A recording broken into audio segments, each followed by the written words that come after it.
Whether it's a burning building or an active shooter, first responders run toward the danger, not away from it. But some may be ignoring a potentially deadly threat. CBS 58 Investigates Bill Walsh shows us why some first responders might not recognize the danger and tells us about the new push to get them the help they need. It's hard to be at your best when almost every day you see people at their worst. We'll go from one call where, a child was shot and then come back to the firehouse and the next thing you know, we're on a car that's rolled over and somebody's trapped in it. Seeing that level of human suffering almost daily could wear down anyone. And it started to get to Milwaukee Lieutenant Brent Jones. I'm not one that ever sat and drank at home, but when I would go out, I would drink to forget. It got so bad that Jones thought about doing the unthinkable. I would open the drawer of the nightstand next to my bed and I would look at the pistol that I had sitting there. And then it got to the point where I was putting it to my head. Stories like his are not uncommon. Yearly firefighter and police officer suicide rates often rival line of duty deaths. And a new survey shared exclusively with CBS 58 Investigates sheds light on first responders' mental health. We've recently had some off-duty suicides that are very concerning. In partnership with the Professional Firefighters of Wisconsin, Rogers Behavioral Health anonymously surveyed nearly 800 firefighters and EMS professionals across the state. Almost all of them say they had a traumatic incident on the job.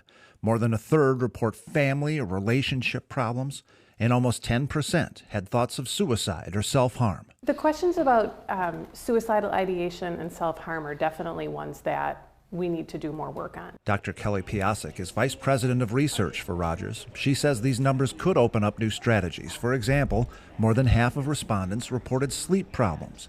Would better sleep lead to a drop in more serious issues? Is sleep a symptom, or is it an accelerant of behavioral health problems? And we see it on both sides of the spectrum. The movement to get first responders the help they need before it becomes an emergency is now statewide. Governor Evers signed a bipartisan bill in late April which will allow public safety officers diagnosed with PTSD to get workers' compensation benefits. The day-to-day of their jobs can have lasting effects. One remaining obstacle to improve mental health: the culture. Many first responders don't want to ask for help. 21 years ago when I came on, you didn't talk about your feelings. You sucked it up and you did your job. Or somebody said, well, maybe this job isn't for you. And that attitude lingers. From the survey, 287 firefighters, or nearly 37%, agree with the statement that most firefighters think getting treatment is a sign of weakness. Allison Lancione with Rogers says that while it may be hard to ask for help, reaching out to a trusted coworker does make it easier. What we know about working with firefighters is that the peer support network is one of the most effective ways to help firefighters. Lieutenant Jones says the Milwaukee Fire Department is lucky. Yes, our peer support program is one of the best in the nation. The challenge now is to bring that peer support and peer acceptance of asking for help all across the state.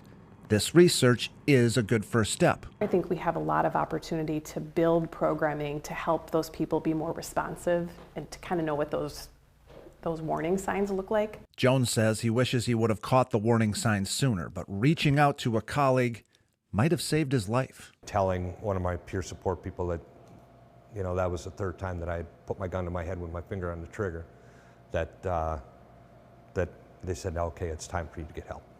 Mike Wass with the Firefighters Union says they plan to put out this survey every year so it can guide their strategy moving forward. Now, the advice given to first responders in this story also works for you at home. Given everything that's going on in this world, there is absolutely no shame in asking for help if you need it. Reporting for CBS 58 Investigates, I'm Bill Walsh.